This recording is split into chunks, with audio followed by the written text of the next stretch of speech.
오늘은 출애굽기 9장의 말씀을 보도록 하겠습니다. 이 9장의 내용도 하나님께서 모세를 통해서 애굽에 재앙을 내리는 내용인데요. 5번째, 6번째, 7번째 재앙의 내용입니다. 오늘도 이 말씀을 통해서 하나님이 세상의 주인이심을 깨달을 수 있기를 축복합니다. 9장 1절에 여호와께서 모세에게 이르시되 바로에게 들어가서 그에게 이르라 히브리 사람의 하나님 여호와께서 말씀하시기를 내 백성을 보내라 그들이 나를 섬길 것이니라. 하나님께서 모세를 통해서 바로에게 계속적으로 경고하는데요. 내 백성은 나를 섬기기 위해서 광야로 갈 것이다. 보내라 경고하는 겁니다. 부탁이 아니라 명령입니다. 이 명령을 바로는요 거부했습니다. 첫 번째 재앙이 피가 되는 재앙이었습니다. 피, 개구리, 이 파리 4개의 재앙을 통해서도요. 그는 무서워는 했으나 하나님의 말씀을 거역합니다. 이것이 인간의 죄성이고 강박함입니다. 하나님 아셨습니다. 그럼에도 불구하고 하나님께서 바로에게 계속적으로 경고하십니다. 이 내용은 무엇을 의미하냐면요. 바로의 마음을 돌이키고자 하는 것보다는 오히려 이스라엘 백성들에게요. 하나님의 살아계심을 보여주기 위한 이 재앙을 통해서 세상을 다스리시는 분이 하나님이심을 깨닫게 하기 위한 섭리가 아닌가 그렇게 보여집니다. 어쨌든 바로에게 하나님께서 또 모세를 통해서 경고합니다. 내 백성을 보내라 경고했습니다. 2절에요. 내가 만일 보내기를 거절하고 억지로 잡아두면 여호와의 손이 들에 있는 내 가축을 곧 말과 나귀와 낙타와 소와 양에게 더하니 심한 돌연병이 이를 것이며 여호와가 이스라엘의 가축과 애굽의 가축을 구별하리니 이스라엘의 자손에게는 속한 것은 하나도 죽지 아니하리라 하였다 하라 하시고 하나님께서 이번 5번째 재앙은요 가축의 죽음의 재앙입니다. 소, 말, 양, 낙타 할 것 없이 하나님께서 이 애굽인들이 가지고 있는 가축은 모두 죽이겠답니다. 그러나 이스라엘 백성의 가축은 죽이지 않답니다. 구별하는 거죠. 이걸 통해서 무엇을 그들에게 보게 하시냐면요. 하나님이 살아계심을 보여주는 겁니다. 만약에 모두 죽었다. 그럼 너희도 죽고 우리도 죽었는데 이건 전염병이 아닐까? 이건 하나님이 하신 게 아니다. 이렇게 그들이 부인할 수 있습니다. 그래서 그들이 눈으로 똑똑히 볼 수 있도록 하나님 구별하신답니다. 우리가 이 땅에서 거룩한 백성이라는 것은 무엇을 상징하는 것이냐면요. 거룩이라는 것은 구별되었다, 분리되었다 그 말입니다. 우리가 거룩하게 구별된 자들입니다. 하나님의 보호 아래 하심에 있는 것입니다. 우리가 거룩할 수 있는 것은 내가 거룩하기 때문에 하나님께서 날 거룩하게 택해 주신 게 아니라 하나님의 백성이 됨으로 내가 거룩해진 것입니다. 그러면 하나님의 보호와 인도함이 있는 것입니다. 내가 거룩하지 못할 때 결국은 하나님으로부터 분리되는 것입니다. 이것을 기억해야 합니다. 4절에요. 여호와가 이스라엘의 가축과 애굽의 가축을 구별한다고 분명히 말씀하셨습니다. 5절에 여호와께서 기한을 정하여 이르시되 여호와가 내일 이 땅에서 이 일을 행하리라 하시더니 이튿날에 여호와께서 이 일을 행하시니 애굽의 모든 가축은 죽었으나 이스라엘 자손의 가축은 하나도 죽지 아니하니라. 하나님이 경고하시고 기간을 정하십니다. 심판을 정하시고 하나님이 심판의 기간을 정하십니다. 이게 모든 무엇을 의미하냐면요. 하나님의 살아계심을 증거하는 겁니다. 예를 들어서 기간도 없고 그 다음에 하나님께서 언제 심판할지도 모르고 그러면요. 우연이라고 인간은 착각합니다. 그런데 하나님께서 인간을 깨닫게 하기 위해서요. 정하십니다. 언제? 이것은 무엇을 의미하냐면 하나님께서 모든 걸 계획하신다 그 말이죠. 언제까지? 이건 정한 기간이죠. 하나님이 그렇게 하신다는 걸 보여주는 거죠. 이걸 통해서 하나님의 살아계심을 보는 것입니다. 우리가 세상의 주인이 하나님이시라고 말하는 것은요. 세상이 움직임이 모든 것들이요. 우리는 우연이라고 생각할지 모르지만 세상에 우연은 하나도 없습니다. 동쪽에서 해가 뜨고 서쪽으로 지는 것 우연이 그렇습니까? 우연이 매일 반복되는 겁니까? 봄이 오고 여름이 오고 가을이 오고 겨울이 오는 것은 우연입니까? 이 모든 것들이 하나님의 다스리심, 움직이심이 있습니다. 그것을 봐도 인간은 믿지 않는다, 못 믿는다 그 말이죠. 이게 무엇을 의미하냐면요. 눈이 있으나 볼 수 없는 것입니다. 우리가 눈으로만 보여지는 것보다 볼 수 없는 것이 더 많고요. 실체는 눈에 보여지는 것보다 보지 않는 영계의 실체가 더 우리에게 진정으로 다가오는 것입니다. 그래서 깨달아야 하는 것입니다. 7절에 바로가 사람을 보내어 본즉 이스라엘의 가축은 하나도 죽지 아니하였더라. 그러나 바로의 마음이 완강하여 백성을 보내지 아니하였더라. 하나님이 아셨습니다. 그리고 바로는요. 이것이 우연인지 아니면 진짜 하나님이 하신 건지 보기 위해서 신하를 보내서 이 이스라엘 민족에게 있는 가축들은 살아있나 죽어있나 확인하게 했습니다. 이건 뭐냐면요, 바로도 의식하고 있는 겁니다. 살아계신 하나님을 의식하고 있습니다. 그러나 그 하나님이 절대자임을 그가 받아들이지 못하는 겁니다. 믿음이 없는 거죠. 그러니까 믿음은 하나님의 선물입니다. 은혜입니다. 이 강팍한 마음을 하나님은 지금 계속적으로 사용하시는 겁니다. 8절에요. 여호와께서 모세와 아론에게 이르시되 너희는 화덕에 제 두 움큼을 가지고 모세가 바로의 목전에서 하늘을 향하여 날리라. 그 재가 애굽 땅 온 땅에 티끌이 되어 애굽 온 땅의 사람과 짐승에게 붙어서 악성 종기가 생기리라.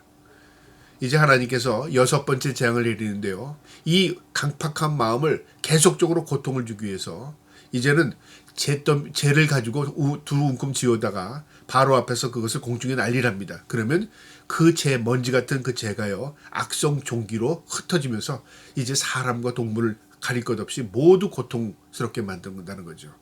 이 고통이 점진적인 것 같지 않습니까? 처음에는 물이 피가 됐습니다. 안 마시면 된다고 생각했죠. 그 다음에 동물들이 고통을 당합니다. 자연이 고통을 당합니다. 점점 이제 인간에게 고통으로 다가옵니다. 직접적인 고통이죠. 자신의 피부, 자신의 이 육체의 고통을 가하는 겁니다. 10절에요. 그들이 화덕의 재를 가지고 바로 앞에 서서 모세가 하늘을 향하여 날리니 사람과 짐승에게 붙어 악성 종기가 되고 요술사들도 악성 종기로 말미암아 모세 앞에 서지 못하니 악성 종기가 요술사로부터 애굽 모든 사람에게 생겼더라. 예외가 없었다 그 말이죠. 왕도 신하들도 마술사들도 동물도 모두 예외 없이 다 고통을 당하게 했다 그 말이죠. 그래서 하나님의 살아계심을 보여준 겁니다. 12절에 그러나 여호와께서 바로의 마음을 완강하게 하셨으므로 그들이 말을 듣지 아니하니 여호와께서 모세에게 말씀하심과 같았더라. 여러분, 여기서 좀 우리가 이해하지 못하는 말씀이 여호와께서 바로의 마음을 완악하게 했답니다. 그러니까 그 바로의 마음도 누가 가지고 있어요? 하나님께서 그 마음을 주장하신다 그 말이죠. 그럼 좀 부드러운 마음으로 빨리 내보냈으면 좋을 것 같잖아요. 이것은요, 하나님께서 그 마음을 아셨다 그 말이죠. 그러나 그 악한 마음을 하나님께서 그냥 내버려 두신 겁니다. 방치해버린 겁니다. 그리고 그가 자기 멋대로 행하게 하신 겁니다. 만약에 이 바로가 하나님의 은혜와 긍휼을 입은 자라면 바로의 마음을 어떻게 움직일 수 있었습니다. 하나님께서요. 여러분, 여기에 아주 우리가 중요한 사실이 있는데, 우리가 어떤 마음을 가질 때에 그 어떤 마음이라는 게 뭘까요? 내가 모든 마음을 주장한다고 생각하잖아요, 사람들은요. 그런데 성경을 보면 하나님께서 그 마음을 방치하기도 하고요, 하나님께서 그 마음을 부드럽게 해주시기도 하고 마음을 녹여서 하나님께 돌아오기도 합니다. 긍휼과 은혜를 입는 겁니다.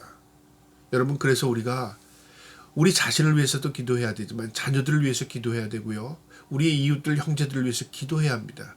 하나님 그에게 부드러운 마음, 하나님을 영접할 수 있는 마음, 복음을 접할 수 있는 마음을 달라고 기도해야 합니다. 마음이 열리지 않으면 아무리 그가 지식적으로 머리에는 있어도요, 그게 마음을 열지 못합니다. 여러분, 이 바로가 마음이 완악한 것을 하나님 방치한 겁니다. 여호와께서 바로의 마음을 완악하게 하셨으므로 그냥 내버려 뒀다 그 말입니다. 그러니까 바로는 점점 더 악해질 수밖에 없는 겁니다. 그런데 그 악한 마음 가운데 하나님의 역사를 통해서 이스라엘 민족이 풀어주지 않으면 안 되도록 하나님 만드시는 겁니다. 13절에요. 여호와께서 모세에게 이르시되 아침에 일찍 일어나 바로 앞에 서서 이르기를 히브리 사람의 하나님 여호와의 말씀에 내 백성을 보내라. 그들이 나를 섬길 것이라. 하나님께서 또 말씀하시죠. 그러나 그는 듣지 않습니다. 하나님께서 이제 또 7번째 재앙, 우박의 재앙을 내리시는데요. 내가 손을 펴서 돌연병으로 너와 내 백성을 쳤더라면 내가 세상에서 끊어졌을 것이나 내가 너를 세웠음은 나의 능력을 내게 보이고 내 이름이 온 천하에 전파하게 하려 하였음이니라. 하나님께서 뭐라고 경고하시냐면 내가 돌연병으로 너를 모두 죽일 수 있었다 그 말이죠. 재앙으로 모두를 죽일 수 있었습니다. 만약에 재앙의 기간이 없이 계속적으로 그 재앙이 내리게 되면 피폐해집니다. 자연은 파괴되고 인간은 죽을 수밖에 없습니다. 그런데 하나님 그렇게 하시지 않는답니다. 기간을 두신 겁니다. 내가 너를 세웠음은 나의 능력을 내게 보이고 내 이름이 온 천하에 전파되게 하려 함이라. 하나님의 이름을 드러내고 살아계심을 깨닫게 하고 그들의 두려움을 통해서 하나님을 경배하게 하려고 한다 그 말이죠. 그러니까 하나님의 의도는 그들의 심판에서 없애버리는 게 아니었습니다. 그들을 깨닫게 하기 위한 하나님의 섭리 사랑이었습니다. 17절에 내가 여전히 내 백성 앞에 교만하여 그들을 보내지 아니하느냐. 내일 이맘때면 내가 무거운 우박을 내리리니 애굽 나라가 세워진 그날부터 지금까지 그와 같은 일이 없었더라. 하나님께서 내일부터는 다른 재앙을 내린다. 우박의 재앙을 내린답니다. 지금까지 그런 우박은 없었다. 여러분, 이 중동 지방에 팔레스타인 지방에는요 우박이 내리질 않습니다. 거기는 마르고 건조하고 기후가 더운 지역입니다. 이 우박은 찬 공기와 더운 공기가 만나서 하늘에서 차게 얼음덩이가 되어서 떨어지는 겁니다. 그러니까 우박은 상공의 기후가 아주 찰 때 급격하게 얼음이 녹아서 이 수증기가 얼어서 떨어지는 거죠. 그러니까 이 중동 지방에 내리지 않습니다. 그런데 하나님께서 기적적인 방법으로 그들이 그동안 경험하지 못한 재앙이 내려온다. 하늘에서 얼음덩이가 떨어지는 거 그들이 봤겠습니까? 봤다고 해도 하나님의 재앙처럼 크게 느낄 정도의 재앙을 그들이 경험했겠습니까? 경험하지 못했을 겁니다. 하나님은 그걸 통해서 세상을 다스리심, 하나님이 세상의 주인이심을 보여주겠다는 거죠. 19절에 이제 사람을 보내어 내 가축과 내 들에 있는 것들을 다 모으라. 사람이나 짐승이나 무릇 들에 있어서 집에 들어오지 않은 것들은 우박이 그 위에 내리리니 그들이 죽으리라 하였다 하리라. 하나님의 경고는요 우리를 살리는 겁니다. 내가 내일부터 내릴 테니 예외 없이 동물들 가축들을 다 집안으로 들여라. 그러면 죽지 않을 거다. 그러나 내 말을 무시하게 되면 예외 없이 다 죽는다 그 말이죠. 이것은 애굽인에게도 동일합니다. 애굽인의 동물들을 하나님이 살아계신다, 내리신다고 했다 믿으면 사는 겁니다. 근데 그런 일이 어디 있어? 이제까지 살아생전 난 보지도 못했네. 그 말을 무시하면 죽는 겁니다. 여러분, 믿음이라는 게 단순합니다. 우리가 믿어지는 것도 은혜지만요. 하나님이 하신다. 믿으면 어떻게 될까요? 우리 행함이 따릅니다. 믿지 못하면 행함이 따르지 않습니다. 그러니까 믿음은 뭐냐면 우리 행위입니다. 행위. 내가 믿음대로 사느냐, 내가 하나님을 믿는 겁니다. 내가 믿음대로 살지 않느냐, 하나님을 믿지 않는 거죠. 거기에서 삶과 죽음의 길이 갈리는 겁니다. 20절에요. 바로의 신하 중에 여호와의 말씀을 두려워하는 자들은 그 종들과 가축을 집으로 피하여 들였으나 바로의 신하들도 하나님에 대한 두려움을 가지고 있는 자들은 다 동물들을 집으로 들였답니다. 21절에 여호와의 말씀을 마음에 두지 아니하는 사람은 그의 종들과 가축을 들에 그대로 두었더라. 하나님을 무시하고 그런 일이 어디 있어? 그렇게 생각했던 사람들은 예외 없이 가축들이 다 들에서 죽었습니다. 22절에 여호와께서 모세에게 이르시되 너는 하늘을 향하여 손을 들어 애굽 전국의 우박에 애굽 땅의 사람과 짐승과 밭의 모든 채소에게 내리게 하라. 모세가 하늘을 향하여 지팡이를 들매 여호와께서 우레소리와 우박을 보내시고 불을 내려 땅에 달리게 하시니라.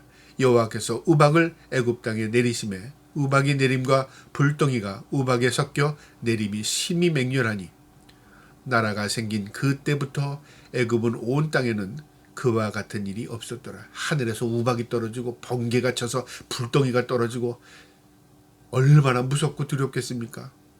여러분, 얼음덩이가 떨어지면 오늘날도 우박이 떨어지면요 땅에 있는 모든 것들이 다 파괴됩니다.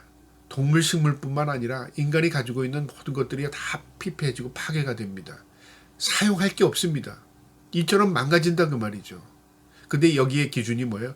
집으로 들이면 살고 밖에 있으면 죽는다 그 말이죠. 바라보면 살고 바라보지 않으면 죽는다 그 말이죠. 이스라엘 민족이 죄악 가운데 있었을 때요, 광야 생활할 때 이 놋뱀을 달아서 달라고 했습니다. 전염병으로 인해서 죽게 돼, 불뱀에 의해서 죽게 됐죠. 그 놋뱀을 바라보면 살았습니다. 바라보지 않으면 죽었습니다. 예수 그리스도의 십자가, 그 은혜를 바라보면 삽니다. 그 십자가 은혜를 망각하고 잊어버리면 죽습니다. 그거랑 똑같은 겁니다. 바라보면 살고 바라보지 않으면 죽은 겁니다. 25절에 우박이 애굽 온 땅에서 사람과 짐승을 막론하고 밭에 있는 모든 것을 쳤으며 우박이 또 밭의 모든 채소를 치고 들의 모든 나무를 꺾었으되 이스라엘 자손들이 있는 그곳 곧센 땅에는 우박이 없었더라. 신비하고 놀랍지 않습니까? 하늘에서 내리는데 어디는 막아놔서 내리지 않고 어디는 그냥 내리고 이럴 일이 있을 수 있습니까? 그런데요, 정확하게 하나님께서 구별하신 겁니다. 분리하신 겁니다. 거룩하게 하신 겁니다.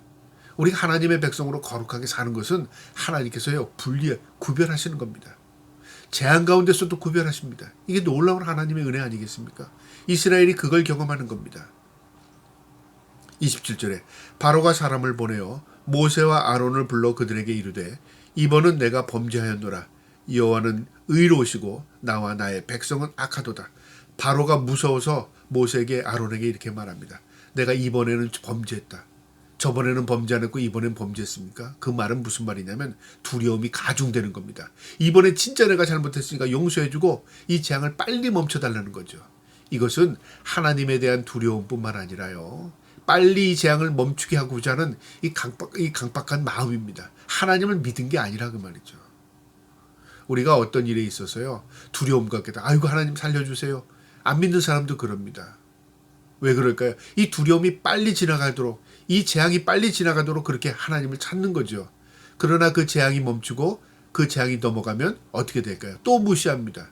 그러니까 믿음이라는 것은 그때 상황을 보고 저 사람 믿었대, 그게 아니라요, 그의 삶을 통해서 증거하는 것입니다. 이 사람이 진짜 믿는 사람이구나.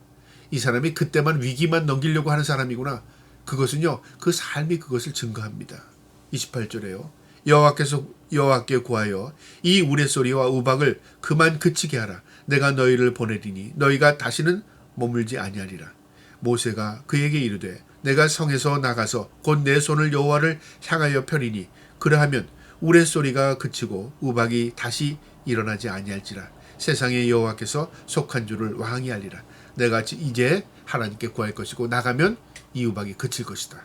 정확하죠. 시작과 끝이 정확합니다. 앞으로 될 거예요. 하나님께 내 구겠으면 언제쯤 될 겁니다. 그게 아니라 시기를 분명히 가르쳐 줍니다. 이건 무엇을 말하냐면요, 하나님이 하신다 그거죠. 여러분, 우리가 우연이라는 건 뭐냐면 될 수도 있고 안 될 수도 있고 그런 거라고 생각하잖아요. 근데 세상에 우연이 없답니다. 그건 무엇을 의미합니까? 주인이 계시다, 다스리는 분이 계시다, 그걸 말해주는 겁니다. 3절에요. 그러나 왕과 왕의 신하들이 여호와 하나님을 아직도 두려워하지 아니하는 줄 내가 아나이다. 모세는 그 마음을 읽어낸 거예요. 너희가 말은 그렇게 해도 하나님을 믿지 않는 거 안다 그 말이죠. 31절에 그때 보리는 이삭이 낳았고 삼은 꽃이 피었으므로 삼과 보리가 상하였으나 그러나 밀과 쌀보리는 자라지 아니한 고로 상하지 아니하였더라. 이게 무슨 의미냐면요, 그 재앙이 내릴 때 보리와 싹은 이미 우박에 맞아서 다 피폐해졌다 그 말이죠. 상했다 그 말이죠. 먹지 못하게 되었다 그 말이죠. 그러나 땅속에 있는 밀과 쌀은 아직 싹이 나지 않았기 때문에 그들은 나면 시간이 지나면 먹을 수 있다 그 말이에요. 국률이죠. 심판 가운데서도 국률이 있다 그 말이죠.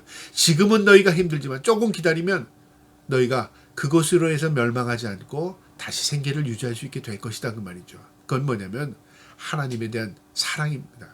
국률을 가운데서, 하나님의 심판 가운데서도 국률을 보여주는 겁니다. 모세가 바로를 떠나 성에서 나가 여호와를 향하여 손을 펴매 우레소리가 우박이 그치고 비가 땅에 내리지 아니하니라. 모세가 바로 앞에서 떠나서 밖에 나가서 하나님께 기도했습니다. 우박이 내리지 않았습니다. 34절에 바로가 비와 우박과 우레소리가 그친 것을 보고 다시 범죄하여 마음을 완악하게 하니 그와 그의 신하가 똑같더라. 여러분, 바로가 번개가 그치고 우박이 내리지 않고 비가 내리지 않으니까 어떤 마음이 들어요? 끝났구나라고 생각한 거죠. 하나님에 대한 두려움이 싹 사라져버린 겁니다. 의식이 싹 없어져 버린 겁니다.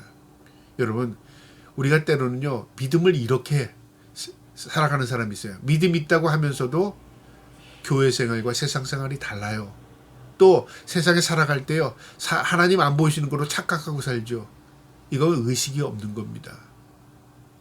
여러분, 바로가 그랬다 그 말입니다. 마지막 35절에요. 바로의 마음이 완악하여 이스라엘 자손을 내보내지 아니하니 여호와께서 모세에게 말씀하신 것 같았더라. 바로의 마음을 하나님 읽으셨고 모세도 알았고 그의 행동으로 하나님의 없음을 보여준 겁니다. 그가 하나님 믿지 않은 걸 보여준 겁니다. 결국은 재앙이 끝날 수 있음에도 불구하고 결국은 계속적인 재앙을 가중되는 것입니다. 이게 바로의 어리석음, 우리 인간의 어리석음입니다. 오늘도 이 말씀을 통해서 세상을 다스리신 분은 하나님이시고 그 하나님을 내가 의식하고 믿고 산다는 게 복임을 깨달을 수 있는 저와 여러분 되기를 주님의 이름으로 축복합니다. 아멘.